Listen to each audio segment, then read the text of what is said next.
ఆర్థిక ఇబ్బందులను అడ్డం పెట్టుకొని మీరు చేసేటువంటి ఇది 100% కరెక్ట్ కాదు. మీ మంచి కోసమే చెప్తున్నాం.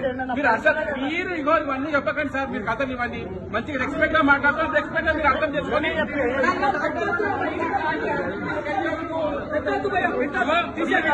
మీ పిల్లలకు మీరు చెప్పండి. మాకు ఎటువంటి అభ్యంతరం లేదు. మీరు మా పిల్లల దగ్గరకు వచ్చి మీరు ఇలాంటి